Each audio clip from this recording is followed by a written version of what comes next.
Hello friends, you are once again welcome on the online platform of Arun Dalal English Classes YouTube channel. And today we are going to shift on our next topic, that is sentence improvement, or you can say phrase replacement. ये जो phrase replacement होता है इसका मतलब क्या होता है। एक आपको फ्रेज दिया जाता है, यानी कम से कम दो शब्द होते हैं या अधिक शब्द होते हैं, उनको रिप्लेस किया जाना होता है, या फिर इसका नाम क्या रखा गया है, सेंटेंस इंप्रूवमेंट। ये क्यों रखा गया था? आपको जो ऑप्शंस दिए जाते हैं उनमें से मोस्ट अप्रोप्रिएट को वहां पे फिल करके इस सेंटेंस को पूरी तरह से परफेक्ट बनाया जाता है, करेक्ट बनाया जाता है। तो इसीलिए इसका नाम क्या रखा गया है, फ्रेज रिप्लेसमेंट और सेंटेंस इंप्रूवमेंट। ये जो एक्सरसाइज हम करने जा रहे हैं, इसके जो क्वेश्चंस हैं they have been taken from your previous year question papers, और इसके अंदर आपका लिखा भी मिलेगा कि वो कौन से पेपर में आया हुआ था, कौन से ईयर में आया हुआ था। तो इन चीज़ों पर गौर करते हुए आप प्रैक्टिस करते चले जाएंगे। बेटे, अगर आप तरीके से 10 सेंटेंसेस कर लेते हो तो 100 करने की जरूरत नहीं होती। कहने का मतलब ये है कि जब आप इन्हें अटेम्प्ट करते हो तो टुकड़े कर लिया करो, एक एक चीज के ऊपर फोकस्ड होकर काम किया करो। उससे क्या होगा, उससे कई सारे करने की जरूरत नहीं पड़ेगी। आपकी पैनी नजर हर चीज को पूरी तरह से स्कैन करने लायक हो चुकी होगी। आपका एटीट्यूड भी इस तरीके का हो चुका होगा कि जैसे ही कोई प्रॉब्लम आएगी आप उसे एकदम से डिटेक्ट कर लेंगे। तो करते हैं अपनी एक्सरसाइज आज वाली। इसके अंदर पहला क्या आया बेटे, selling, purchasing and using an illegally copied product is a criminal offence. अब बेटा, बेचना, खरीदना और प्रयोग में लाना किसको, जो इलीगली कॉपीड प्रोडक्ट है वो क्या है, वो एक क्रिमिनल ऑफेंस है, हमें उससे बचना चाहिए। अब यहां पर ये क्या है, ये एरर नहीं है, यहां पर उसने रखा है कि ये वन वर्ड सब्स्टिट्यूशन वाली सेंस में। पहला आया एन ऑब्सोलीट प्रोडक्ट। ऑब्सोलीट क्या होता है, ऑब्सोलीट का मतलब होता है आउटडेटेड। आउटडेटेड का मतलब क्या होता है, not in Vogue. Not in vogue मतलब out of vogue, out of vogue मतलब आउट ऑफ फैशन। इसका मतलब क्या है, no longer used before because something new has been invented in its place. जब हम कोई नई चीज तैयार कर चुके हैं उसकी जगह पर और उसका प्रयोग नहीं किया जाता, उसको आउट ऑफ फैशन को क्या कहते हैं, ऑब्सोलीट। तो ऑब्सोलीट तो यहां पर गलत हो जाएगा। पायरेटेड, पायरेट्स आपके एक तो आप वो हुआ करते थे जो समुद्री लुटेरे होते हैं उनके लिए यूज करते हैं, जैसे आपके पायरेट्स ऑफ द कैरिबियन वगैरह मशहूर है, मूवी भी आई थी उसकी। सोमालियन पायरेट्स के बारे में भी आप लोगों ने सुना होगा, जो समुद्री लुटेरे वो होता है। दूसरी बात बेटे, a person who makes illegal copies of DVDs, computer programs, music, books etcetera in order to sell them, वो भी क्या कहलाता है, वो भी पायरेट कहलाता है। ठीक है, तो बेटे ए पायरेटेड प्रोडक्ट ये हो सकता है उसका। फिर कहता है एन आउटलॉड। आउटलॉ क्या होता है, आउटलॉ होता है बेटे जो किसी कानून को तोड़ देता है, जो इलीगल होता है। ठीक है, आउटलॉ मतलब to make something illegal, that is known as outlaw, यानी बैन कर रखा है, उसके लिए यूज किया जाता है। आउटलॉ उस व्यक्ति को भी कहते हैं जो कुछ गलत काम करता है, इलीगल एक्टिविटीज करता है बेटे, उसके लिए भी किसका प्रयोग किया जाता है, आउटलॉ का प्रयोग किया जाता है। ये गलत हो जाएगा। ए क्रुक्ड, क्रुक्ड किसके लिए यूज किया जाता है, आपने देखा होगा जो स्ट्रेट वाली सेंस में होता है वहां पर भी क्रुक्ड का, सॉरी स्ट्रेट तो इसका एंटोनिम हो जाता है। जो क्रुक्ड होता है वो विकृत प्रकार का होता है, नॉट स्ट्रेट, और यू कैन सिंपली से बेंट और ट्विस्टेड, उसके लिए हम किसका प्रयोग करते हैं, क्रुक्ड का प्रयोग करते हैं। जैसे आपने देखा है किसी किसी की क्रुक्ड नोज होती है, या फिर विकिड स्माइल की बात कर देते हैं, तिरछा मुंह करके हंसने वाली बात कर देते हैं, वहां पर भी इसका प्रयोग किया जाता है। डिसऑनेस्ट वाली सेंस में भी क्रूक्ड का, यानी विकिड दुष्ट वाली सेंस में भी इसका प्रयोग करते हैं, तो ये भी गलत हो जाएगा। हमारा क्या आ जाएगा, अ पायरेटेड प्रोडक्ट। नेक्स्ट है बेटे आपका, with all their little comforts destroyed the survivors were thrown still farther back into barbarism। अब इसे समझने की कोशिश करेंगे। इसने क्या लिखा है बेटे, with all their little comforts destroyed, उनके जो छोटे छोटे कंफर्ट्स थे उनको डिस्ट्रॉय जो किया कर दिए गए थे। द सर्वाइवर्स वर थ्रोन, और जो सर्वाइवर्स थे, जो भी बचे हुए व्यक्ति थे, यानी जितने भी किसी चीज के विक्टिम वगैरह थे जो बच गए थे, उन्हें फेंक दिया गया। कहाँ फेंक दिया गया बेटा, were thrown still farther, farther back, farther का प्रयोग कहाँ किया जाता है? सबसे पहली बात यही आती है, फार दूर, फार्दर से दूर, फारदेस्ट सबसे दूर, ये तो डिस्टेंस की बात कर रहा है। इसका मतलब क्या हुआ?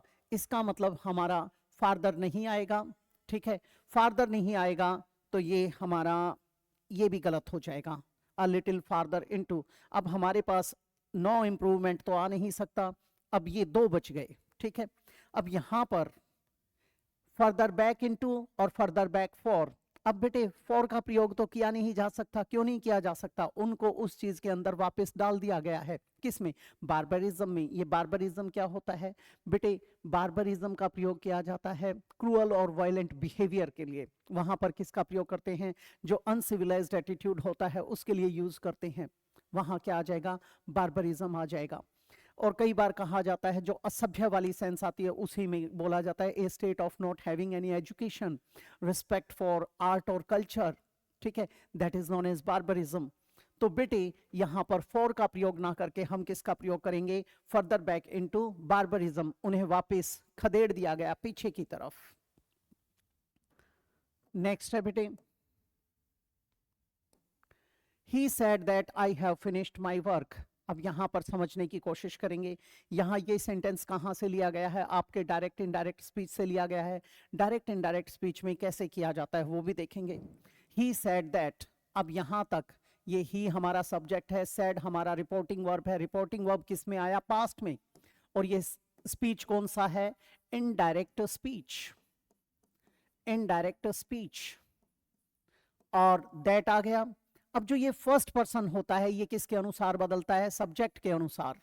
जब ये सब्जेक्ट के अनुसार बदलेगा बेटे तो यहां पर ही आएगा ना कि आई आएगा, तो क्या आ जाएगा? ही। दूसरी बात, यहां पर रिपोर्टिंग वर्ब पास्ट में है तो फिर हमारा टेंस भी बदला जाएगा, तो हैव की जगह पर क्या लगाना पड़ेगा? हैड लगाना पड़ेगा, ही हैड फिनिश्ड।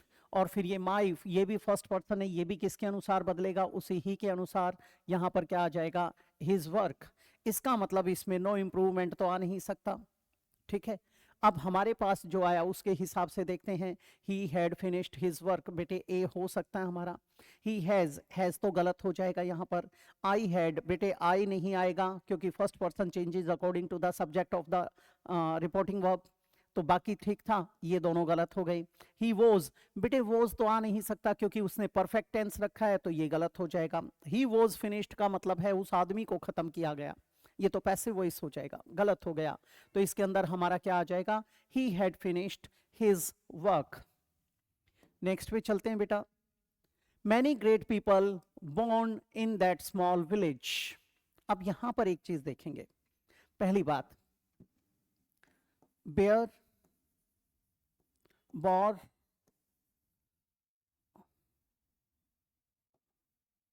बेयर,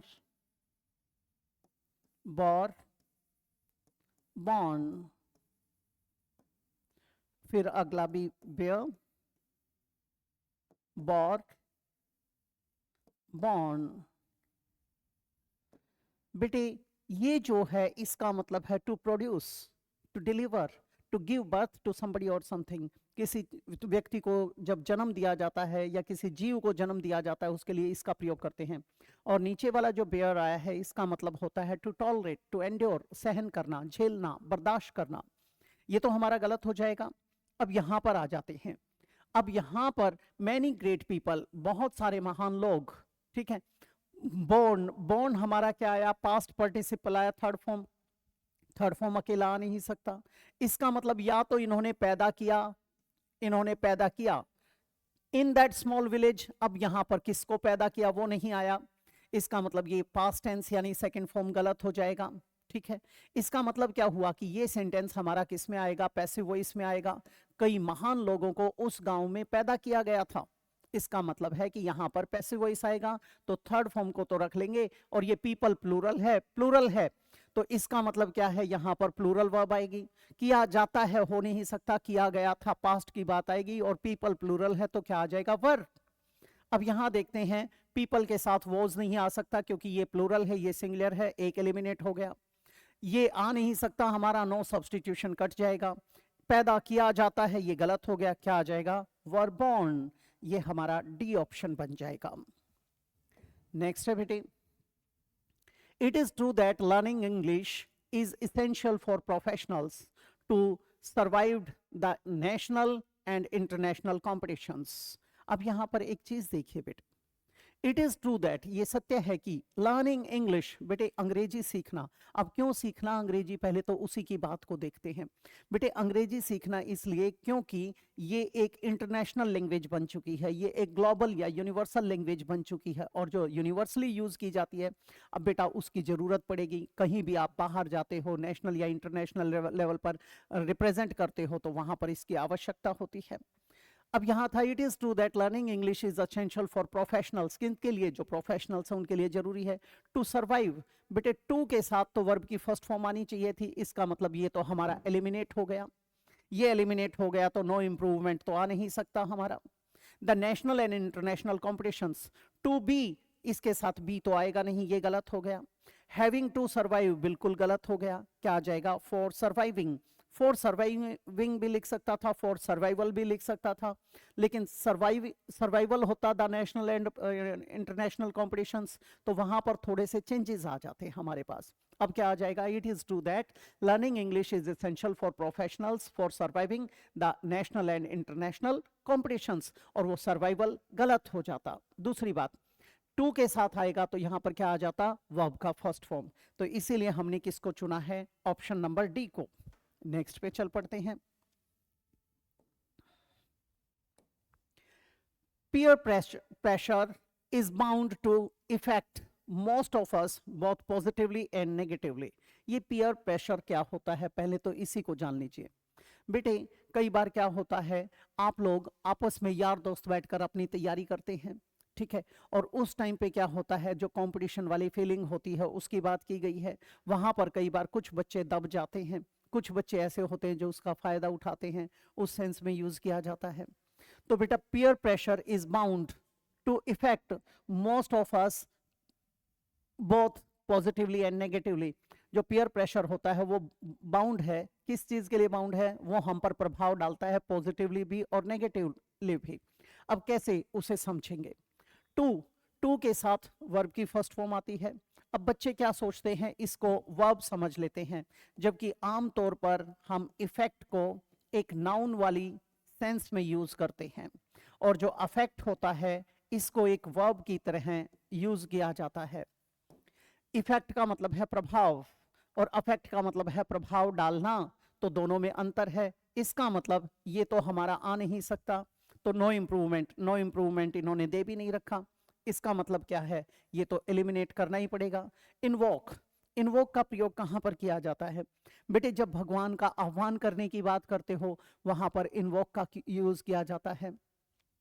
जैसे आपके नरेशन के अंदर अक्सर आता है, जब कभी भी आह्वान करेंगे, गॉड को एड्रेस करेंगे, वहां पर इन्वोक यूज किया जाएगा। दूसरा, जब मेंशन किया जाता है किसी कानून को, किसी नियम आदि को, वहां पर भी यूज किया जाता है। जब किसी व्यक्ति को, किसी थ्योरी को भी यूज करते हैं तो वहां पर भी इन्वोक का प्रयोग करते हैं, ये तो हमारा गलत हो जाएगा। फिर कहता है टू अफेक्ट, ये हो सकता है। इंपीड क्या था, बाधा पहुंचाने के लिए, यानी हिंडर, ऑब्स्ट्रैक्ट, ठीक है, और क्या कह सकते हो आप, हैम्पर, ठीक है, रुकावट पहुंचाने के लिए। टू डिले और stop the progress of somebody और समथिंग, उसके लिए किसका प्रयोग करते हैं, इम्पीड का प्रयोग करते हैं। तो इम्पीड, ऑब्स्ट्रैक्ट, हैम्पर, हिंडर, ये सारे क्या थे, रुकावट पहुंचाने के लिए, ये गलत हो जाएगा हमारा। प्रॉम्प्ट का प्रयोग कब किया जाता है, जब आप कहते हो तुरंत वाली सेंस में, इमीडिएट यानी डन विदाउट डिले, एटवांस, और पंक्चुअलिटी को शो करने के लिए भी कई बार यूज कर देते हैं, ठीक है। कई बार हम इसका प्रयोग किसी को उकसाने के लिए, भड़काने के लिए, यानी प्रोवोक या इंसाइट के लिए भी करते हैं, वहां पर भी प्रॉम्प्ट का प्रयोग किया जाता है, तो ये तो गलत हो जाएगा। तो हमारा क्या आ जाएगा, peer pressure is bound to affect most of us both positively and negatively, क्या बन जाएगा, बी ऑप्शन।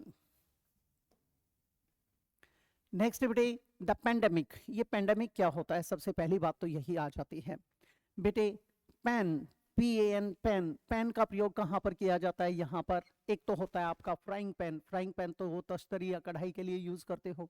दूसरा, यहाँ पर जो ये पेन यूज किया गया है, ये सर्व या सर्वत्र के लिए यूज किया गया है, ठीक है, सर्व या सर्वत्र की जब कभी भी बात करते हो तो पेन लगाते हो, इससे बनता है पैंथीस्ट। पैंथीस्ट कौन होता है? सर्वेश्वरवादी।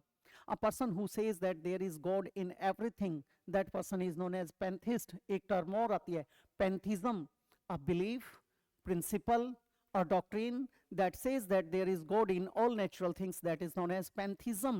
तो ये पैन क्या है बेटे? ये सर्व या सर्वत्र के लिए आया था। So a disease that spreads over a whole country और द होल वर्ल्ड, जो सर्वव्यापी है, विश्वव्यापी बीमारी है, उसको क्या कहते हैं? पेंडेमिक। तो यहाँ आया the pandemic has challenged education systems.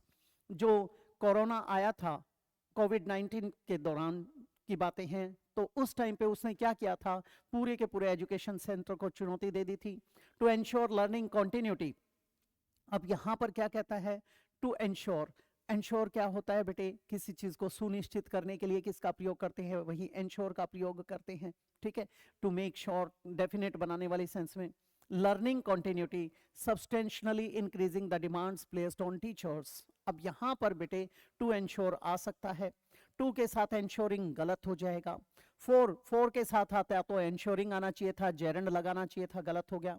In ensure हो, ये भी जेरेंड को लेता, गलत हो गया। तो यहाँ पर क्या आ जाएगा? No substitution required. दूसरी बात, एक होता है बेटे पेंडेमिक, अभी अभी हमने बात की थी, एक होता है एंडेमिक, एक होता है एपिडेमिक, ठीक है। एंडेमिक क्या होता है? जो एक ऐसी बीमारी जो रेगुलरली पाई जाती है किसी पर्टिकुलर प्लेस पर, किसी पर्टिकुलर ग्रुप ऑफ पीपल में, वहां पर पाई जाती है, ठीक है, और डिफिकल्ट होता है उससे छुटकारा पाना, उसको आप क्या कहते हैं? उसको कहते हैं आप एपिडेमिक, ठीक है। क्या बोलते हैं उसको? एंडेमिक। और एक होता है बेटे आपका एपिडेमिक। ये एपिडेमिक क्या होता है? ये भी लार्ज नंबर ऑफ केसेस में पाई जाती है, particular diseases happening at the same time in a particular community. जो कम्युनिटी में होगी वो एपिडेमिक होगी, और जो विश्वव्यापी होगी वो पेंडेमिक होगी। और दूसरी क्या थी? एंडेमिक थी, जो एंड नहीं होता, कंटिन्यूटी में रहती है, रेगुलरली अकर होती रहती है। नेक्स्ट है बेटे, they would find someone drive the wagon back across the desert। अब यहां पर देखेंगे they would find someone, यहां पर हमारा ठीक है, वे किसी ना किसी को तो ढूंढ लेंगे। क्या करने के लिए? अब उनका पर्पस क्या है बेटे? गाड़ी को चलाना। तो वहां पर जब पर्पस की बात आती है तो उसके लिए टू इन्फिनेटिव का प्रयोग किया जाता है। इसका मतलब ड्राइव, ड्राइव यहाँ बेयर इन्फिनेटिव तो आएगा नहीं, ठीक है। ये जो फाइंड है, खोजना है, प्राप्त कर लेंगे, ढूंढ लेंगे। पर्पस क्या था? To drive. तो टू ड्राइव आना चाहिए, तो इन ड्राइव तो गलत हो जाएगा। टू ड्राइव हो सकता है, टू ड्राइव द हो सकता है, इन ड्राइविंग गलत हो गया। अब हमारे पास दो हैं, ठीक है। द को इसने कहाँ रखा है? इसके साथ। To drive wagon. अब वैगन से पहले अगर आर्टिकल नहीं लगाया तो बात बिगड़ जाएगी। या तो कोई एक वैगन होनी चाहिए थी, अ वैगन, तो हम कंसीडर करते। लेकिन अब क्या करना पड़ेगा? अब उसका द तो साथ में लगेगा ही लगेगा। हम इस पे आ जाएंगे, ये गलत हो जाएगा। To drive the wagon back across the desert, ये बन जाएगा। नेक्स्ट बेटे, the airplane flowed over the mountains offering the passengers a breath taking view of the majestic peaks below. अब इसको समझेंगे। द एयरप्लेन या एरोप्लेन बेटे जो हवाई जहाज है, फ्लॉड बेटे, फ्लो, फ्लॉड, फ्लोड, ये क्या है? ये तो बहने के लिए है। क्या वो बह रहा था? आपके घर में वाटर टैंक होता है, वाटर टैंक क्या करता है? ओवरफ्लो हो जाता है, वो तो गलत हो जाएगा। ये बह थोड़ी ना रहा है, इसका मतलब ये गलत हो गया। अब नो इम्प्रूवमेंट तो आ नहीं सकता। अब यहाँ फ्लो का प्रयोग तो बहना था, तो ये तो बिल्कुल गलत है, तो इसकी जगह पे क्या आएगा? फ्लाई का प्रयोग करेंगे। अब फ्लोड बियॉन्ड, ये भी गलत हो गया। फ्लोड अबव, ये भी गलत हो गया। हमारे पास क्या है? दो हैं। अब दूसरी बात क्या करता है? द माउंटेन्स, उनके ऊपर से मंडराने यानी घूमने वाली सेंस आई है। बियॉन्ड तो होता है से परे या के परे, ये तो गलत हो जाएगा। तो क्या आ जाएगा? फ्लू ओवर, वो उड़ा कहां पर? The mountains offering the passengers a breath taking view of the majestic peaks below. जो बड़ी शानदार चोटियां थी, उनका बड़ा शानदार परिदृश्य किनको देखने को मिला? ब्रेथ टेकिंग व्यू किनको देखने को मिला? वहां के पैसेंजर्स को। तो हमारा क्या आ जाएगा? Flu over. नेक्स्ट है बेटी, statistics as well as mathematics are not easy to learn. अब यहां समझने की कोशिश करेंगे। अगर इस एज वेल एज की जगह पे एंड लगाया गया होता तो हम यहां पर आर कर देते। अब जब ये एज वेल एज आ जाता है तो यहां पर जो ये सब्जेक्ट दिया जाता है इनिशियल पोजीशन पे ये लीड करता है। अगर ये लीड करेगा तो यहां पर क्या आ जाएगा, आर की जगह पर इज का प्रयोग किया जाएगा। ठीक है, अब इज का प्रयोग किया जाएगा क्योंकि एंड नहीं दे रखा है।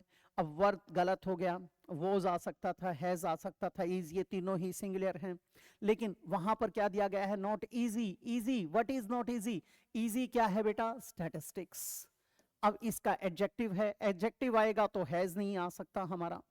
अब यहां पर ये दो आ गए, प्रेजेंट और पास्ट। दूसरी बात बेटे, यहां पर उसने प्रेजेंट को रखा है तो हम पास्ट को नहीं रखेंगे, हम यहां क्या ले आएंगे, प्रेजेंट को ले आएंगे। अगर ये प्रेजेंट ना दिया गया होता तो हमें पास्ट का चयन करना पड़ता। तो अब क्या बन जाएगा, इज नॉट इजी। ये थी आपकी एक्सरसाइज, कौन सी, फ्रेज रिप्लेसमेंट वाली। इसके अंदर हर सेंटेंस के नीचे ये लिखा गया था कि वो कौन से एग्जाम में, कौन से ईयर में या मंथ में आया हुआ था।